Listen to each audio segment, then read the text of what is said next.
നമ്മുടെ മുറിവുകളിൽ, ഈ ക്ലേശങ്ങളിൽ പരിശുദ്ധാത്മാവ് നിറയാൻ ആഗ്രഹിക്കണം. നമുക്കൊരു വചനം പഠിക്കാം. അത് എസക്കിയേലിന്റെ പ്രവചനം, ബുക്ക് ഓഫ് എസക്കിയേലിന്റെ പ്രവചനം 37-ാം അധ്യായം 11 മുതലുള്ള വചനം വായിച്ചാലോ? അവിടുന്ന് എന്നോട് അരുളി ചെയ്തു, മനുഷ്യപുത്ര, ഈ അസ്ഥികൾ ഇസ്രായേൽ ഭവനം മുഴുവനുമാണ്. ഞങ്ങളുടെ അസ്ഥികൾ വരണ്ടിരിക്കുന്നു, പ്രതീക്ഷ നശിച്ചിരിക്കുന്നു, ഞങ്ങൾ തീർത്തും പരിത്യക്തരായിരിക്കുന്നുവെന്ന് അവർ പറയുന്നു. ആകയാൽ അവരോട് പ്രവചിക്കുക.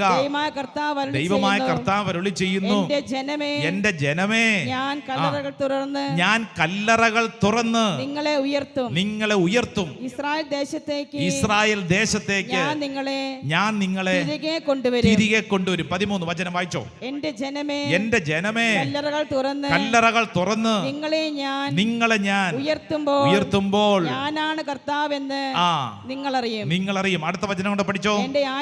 എന്റെ ആത്മാവിനെ ഞാൻ നിങ്ങളിൽ നിവേശിപ്പിക്കും, നിങ്ങൾ ജീവിക്കും. ഞാൻ നിങ്ങളെ നിങ്ങളുടെ സ്വന്തം ദേശത്ത് വസിപ്പിക്കും. കർത്താവായി ഞാനാണ് ഇത് പറഞ്ഞതെന്നും പ്രവർത്തിച്ചതെന്നും അപ്പോൾ നിങ്ങൾ അറിയും. Hallelujah, hallelujah.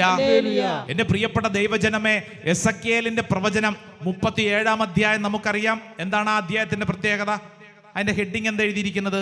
അസ്ഥികളുടെ താഴ്വര, വരണ്ട അസ്ഥി, ഒരു സാധ്യതയും ഇല്ലാതെ വരണ്ട അസ്ഥി. ആ അസ്ഥിയുടെ താഴ്വരയുടെ മുമ്പിൽ നിന്ന് പ്രവാചകന്റെ സംഭാഷണ ശൈലിയാണ് 37-ാം അധ്യായത്തിന്റെ തുടക്കം. ദൈവത്തോട് ചോദിക്കുകയാണ്, ദൈവമേ, ഈ വരണ്ട അസ്ഥികൾ രക്ഷപ്പെടുവോ? ഇവിടെ ഇരിപ്പുണ്ട് ചിലര് ചോദിക്കുന്ന ചോദ്യമുണ്ട്, എൻ്റെ മകൻ ഇങ്ങനെയാണ്, ഇനി അവൻ രക്ഷപ്പെടുവോ? എൻ്റെ മകൾ ഇങ്ങനെയാണ്, അവൻ രക്ഷപ്പെടുവോ? എൻ്റെ ജീവിത പങ്കാളി ഇങ്ങനെയാണ്, രക്ഷപ്പെടുവോ? അടുത്തിരിക്കുന്ന ആളോട് ചോദിച്ചേ, രക്ഷപ്പെടുവോ? ഈ ഒരു ചോദ്യം എസക്കിയേൽ പ്രവാചകൻ ചോദിച്ചതാണ്.